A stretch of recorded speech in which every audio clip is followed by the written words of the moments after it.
Well, good afternoon. My name is Rick Morris, and today is my 1 month anniversary as the new executive director of AVAArts.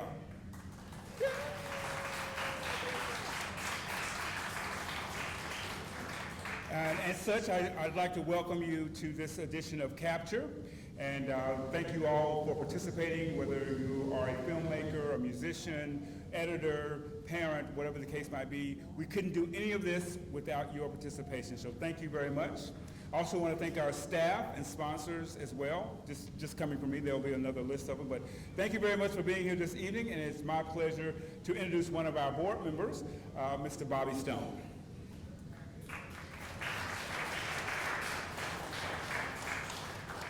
Hey guys, so thanks everybody for coming.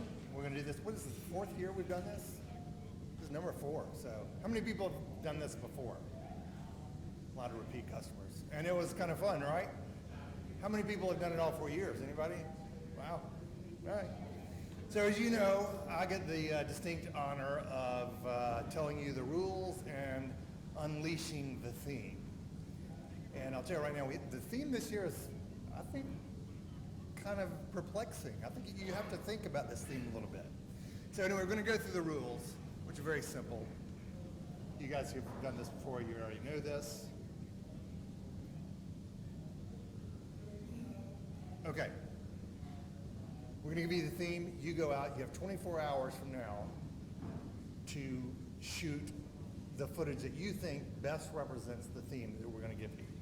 You can shoot as much footage as you want, but at the end of the day, we want you to submit to us 5 30-second clips.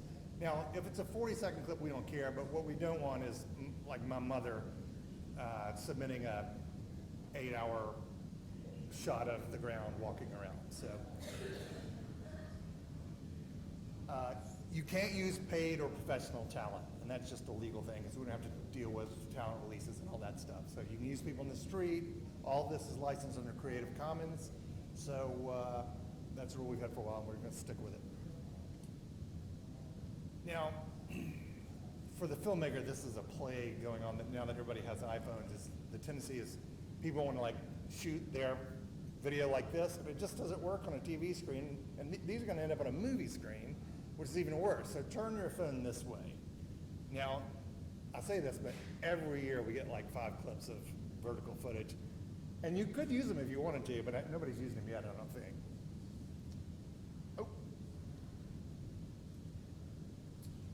So those are the rules. You can submit 5 30-second clips. You can't use paid or professional talent, and avoid vertical. Now, to upload your footage, we've got this great app that's been developed. You're going to go to capturefilmproject.org, and there will be a link to upload the footage. And this is what the app looks like. You can do this like straight, so if you shoot video on your phone, you can do it straight from your phone. And all you got to do is pick your city. You guys are all in Chattanooga, obviously. Put your name, your last name, the year you were born in, and then click that, and it's going to take you to navigate to where your movie files are. Select 5 movie files, and then hit the upload button. I think there's a checkbox to agree to something, and it'll start uploading. And now I would be on Wi-Fi when you're doing that, but it works really, really well. Most important rule is to have fun. And the second most important rule is to be creative. And this really is, the whole purpose of this is so that just regular people can be involved in the filmmaking process. And we've taken kind of the hard work out. All these guys that are editors and musicians are going to do the really difficult work of sifting through all this footage and putting it together. And you'll be absolutely amazed at the quality of these films. I'm amazed every year when the first movie shows up Sunday morning. I'm always blown away at the quality of the editing, the quality of the music, and the quality of the footage. And every year, so far, every year my favorite shot has been some shot that somebody just shot on their iPhone out on the street. Every single year. So. Now, who wants to know what the theme is? That's it? Come on. Get a little noise. Come on. Yeah. So the first theme was Simple Beauty. Second theme was Light and Shadow. Third theme was Origins. I thought that was a good one. And this year's theme is transformation. So now, it's all up to you. And I'm going to hand it off to Zach Cooper. So, transformation, that's the theme for this year. You guys feel challenged by that? Good. We enjoy a challenge. Our sort of film editing teams over here, we'll be introducing them in a minute. But what we would like to do now is one of the projects that parts of Capture this year that was greatly developed and expanded was our education outreach to area high schools. And Chris Willis and the Media Technologies Department at Chattanooga State were incredible partners in the expansion of this. His students are here from the Media Technologies helping out with our live stream. And they've been great partners. Two of the schools that we partnered with, high schools, were Howard High School and Signal Mountain Middle High School, and their media departments. We challenged those high schools to produce 2 films apiece for their capture project. We gave them the same parameters. We opened it up to their student populations or whoever they could recruit to upload footage. And then we asked them to upload it to a server. We gave them the theme of light and shadow from last year, and then just said, go for it. And you are required to produce 2 films apiece. It was an exhibition, not a competition, but what was interesting was the result. They came back and they said, we have 4 films apiece, because their students became very excited about this, and we were excited to have them all here. One programming note, Chris, could you give me a hand over here with getting these films up on the VLC? Thanks, man. Appreciate it. Right now, we're live streaming inside the Google Fiber space in Kansas City. So I imagine that my head and body is really big right now in some sort of huge room or small. That's on the wheels.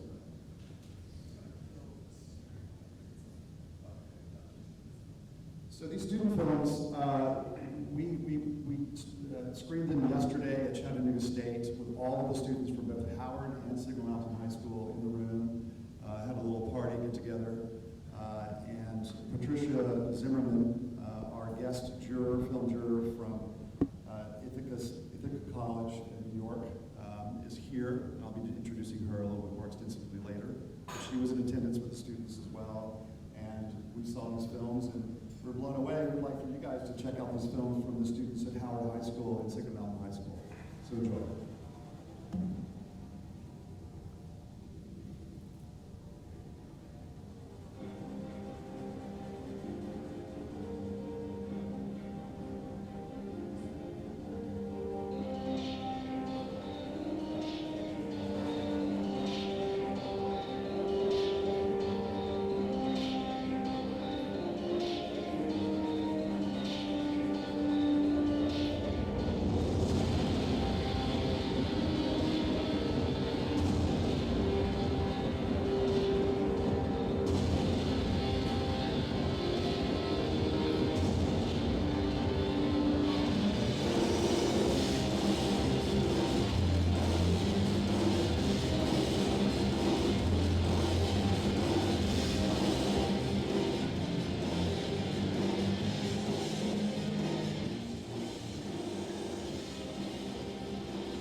So those are our student films from Howard High School and Signal Mountain Middle High. Give a round of applause.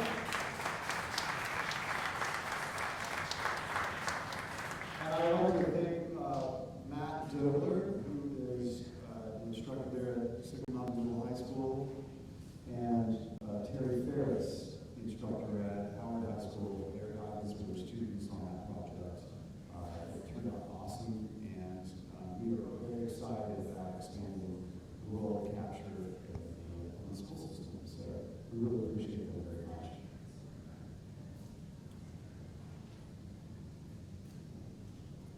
At this time, I'm going to introduce our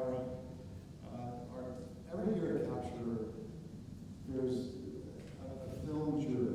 And we've had filmmakers, we've had documentary filmmakers.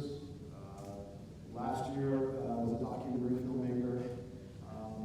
And this year, and it's been great, it's been a great addition, the credentials here for the education expansion, which you just see here with the two schools, but also on the level of making capture on the theoretical side, I was saying, like I was joking around last night, someone's taken us to the theoretical side of capture and how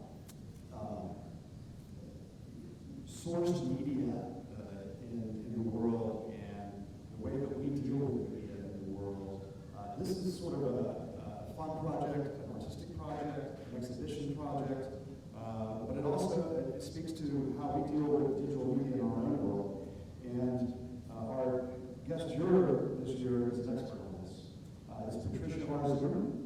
She is the professor of screen studies at Roy H. Park School of Communications at Lincoln College, New York.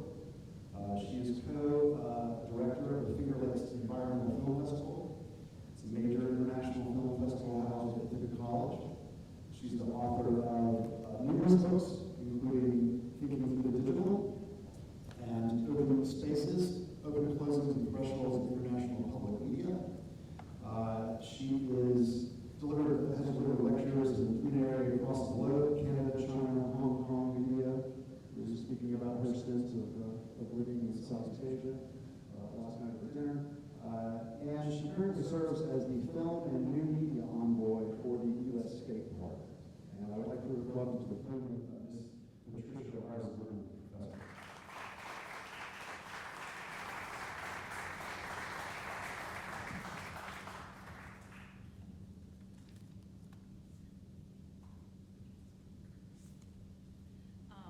Thank you. First of all, thank you all for coming.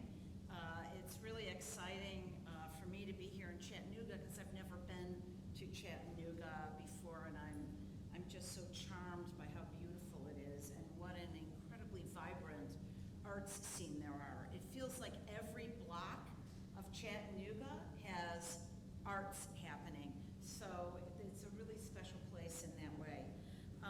So I'd like to thank you all for listening to me. I'd like to thank Ava for inviting me. It's really a great honor to be here.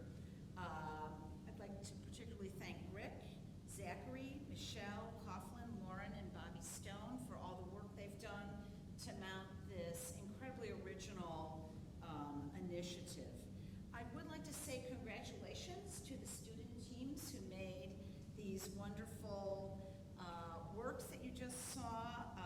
I'd like to congratulate them for their imagination and their command, not over technology, but over ideas and their clarity of expression. Because I teach in a very large school of communications, I endlessly encounter young people who believe technology matters more than how they think.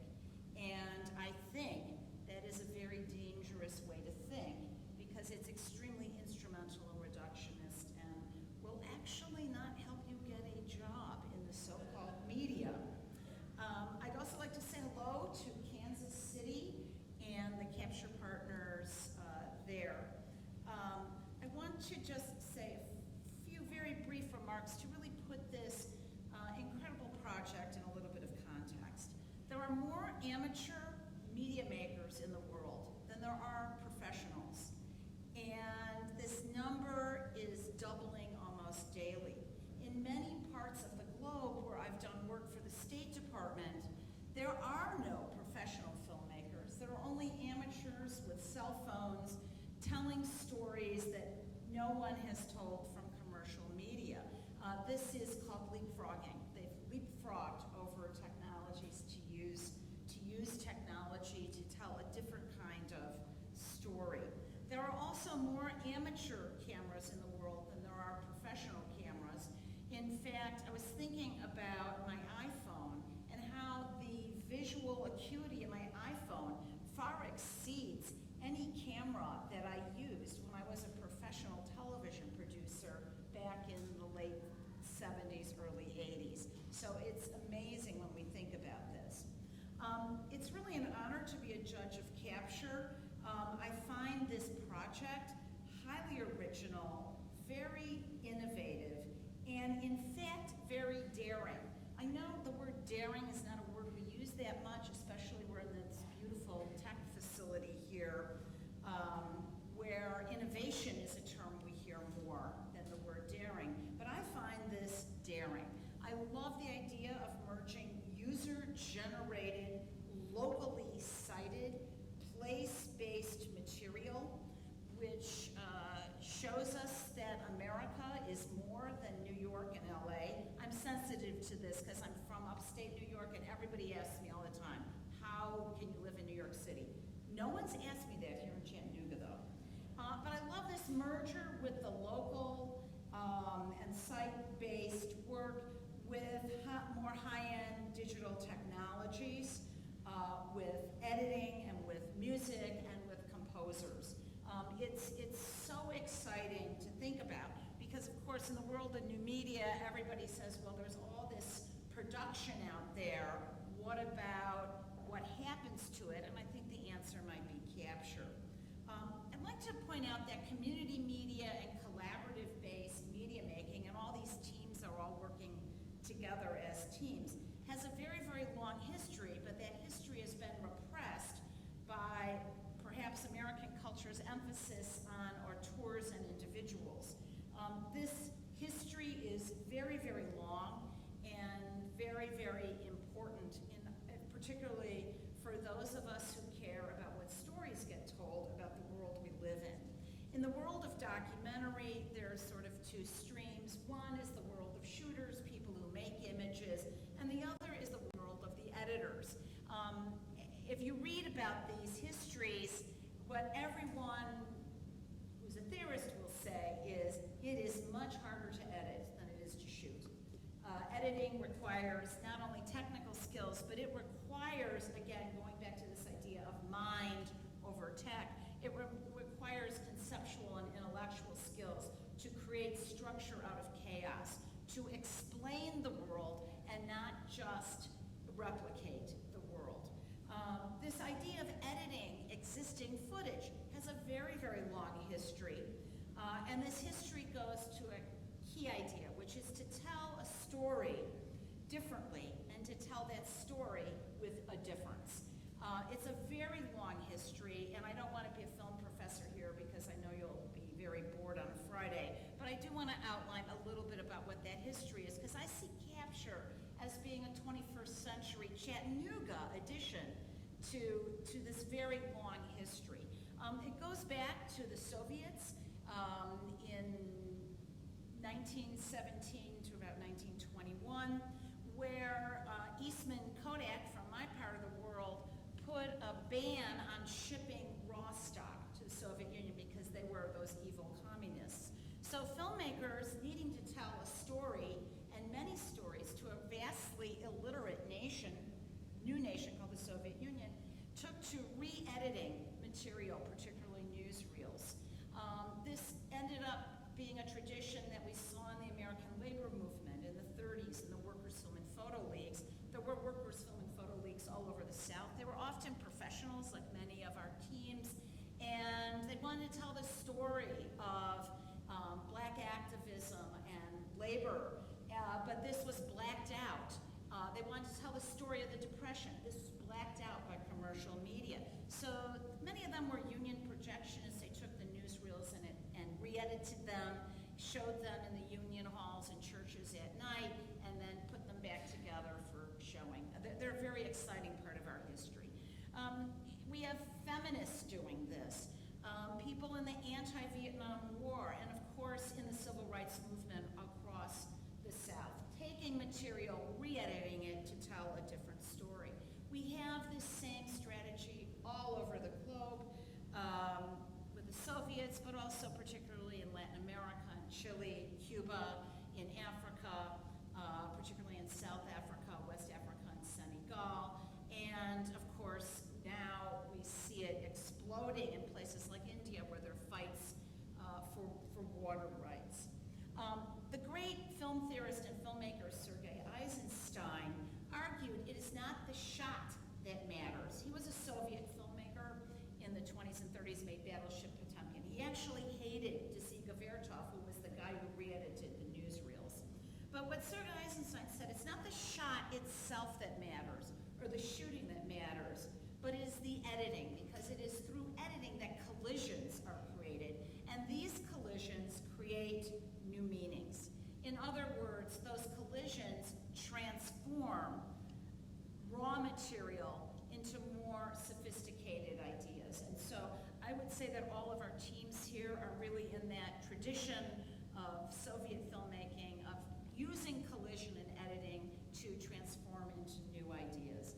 What I'd like to just close by saying is good luck to all of our teams and all of our people, to all our editors and all our composers.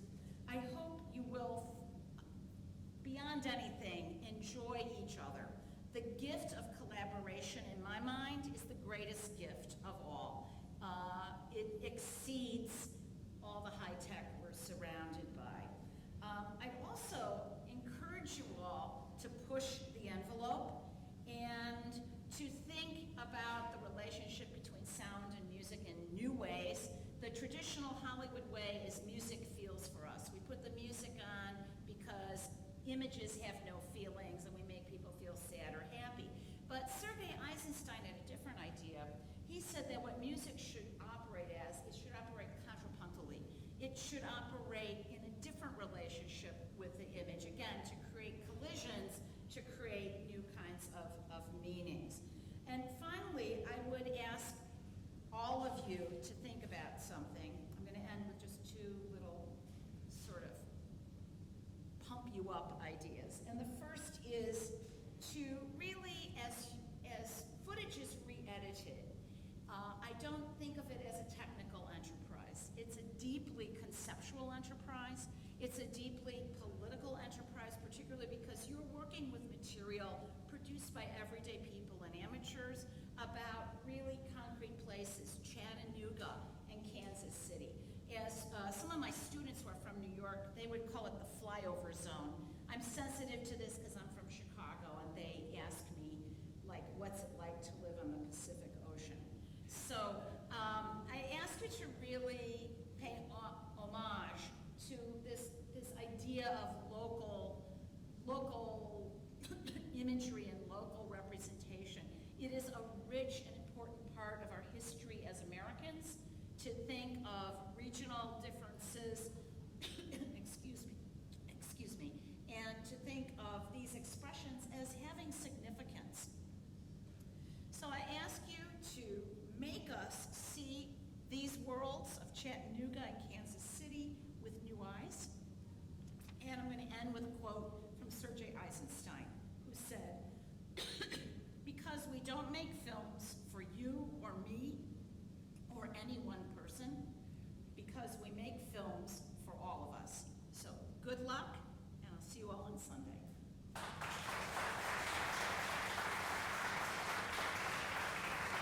Thank you.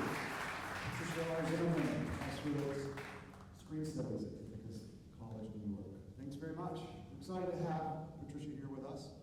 And we're excited, once again to have partners in Kansas City. Again, we're streaming in Kansas City, and we'll have them introduce their teams in just a little while. But we have our teams here to introduce, and we would like to get started with that. If I can have everybody come over here, it's one of the teams. Come on over, don't be shy. I guess they're all used to being behind the camera or something. I mean, it's like pulling teeth. So I'm going to just go down and let's organize by teams. I think we're here. Are all my musicians here? Yeah. We have 2 teams in Chattanooga. We have 2 teams in Kansas City. This was a application that we, it's sort of the same thing that Lauren, who's our director of the gallery, exhibitions and educations director at AVA may do to curate a show. It's the same way we did. We just curated our editors and curated our film editors and musicians. So there was an online process of application. They applied. We looked at their portfolios. We made choices about who we would invite, made sure they were still available, and so forth. Then we paired them up between musician and composer and or filmmaker. So we have 2 teams that start over here. This is Bill Woodard. He's our lead film editor for Team 1 in Chattanooga. Tell us a little about yourself, Bill. I am a producer and editor for the PBS station here in Chattanooga, WTCI, and I've mainly worked in television, but I'm super excited to dive into this. I've been involved with a little while in Chattanooga media, and it's really great to reconnect with her. It's been a while since we even see each other through the project. Emily Compton, she's the film editor here on this team as well. Tell us a little bit about yourself. Emily Compton. I also work at WTCI, or PBS station. I've been there since 2009, and we do mostly kind of documentaries for television. It was really great having sort of a built-in team from our PBS station in town who's been doing a lot of great local documentary work. So I encourage you to check that out. It's been great. And then also we have Jonathan Trey Foltz. Trey Foltz. He's our music composer for this team. Tell us a little about yourself. Yes, my name is Jonathan Trey Foltz.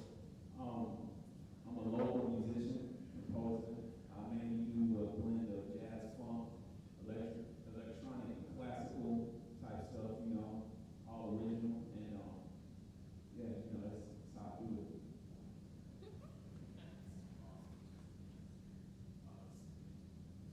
So the first story was also when we're talking, and I said, what was your portfolio? Really impressive. I said, you got these awards from? And he said, yeah, also, they opened the outdoor basketball court in Sweden, the first one ever, and they flew me over there, and I DJ'd the event. And I was like, that's insane. Well, I really didn't know Chattanooga, much less that. And that's what's very big about this project as well, is discovering new talent and pairing them up with even more talent. And then we have another team here. This is our second team in Chattanooga. This is designated as Team 30 for the Capture Project as a whole, but this is our second team in Chattanooga. And we have Santa Parker. She's our lead film editor for this team. Tell us a little about yourself, Santa.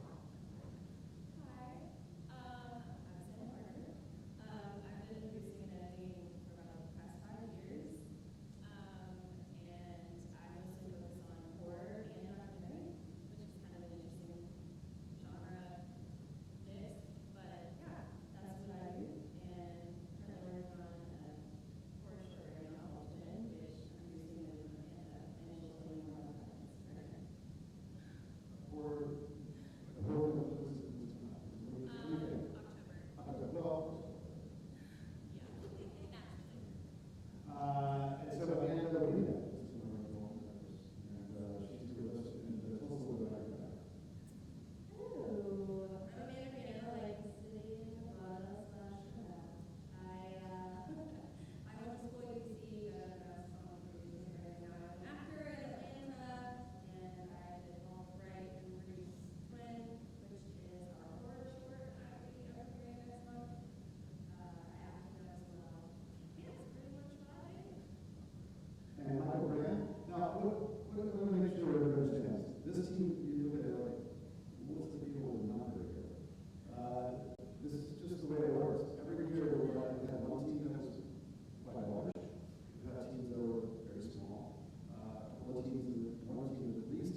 your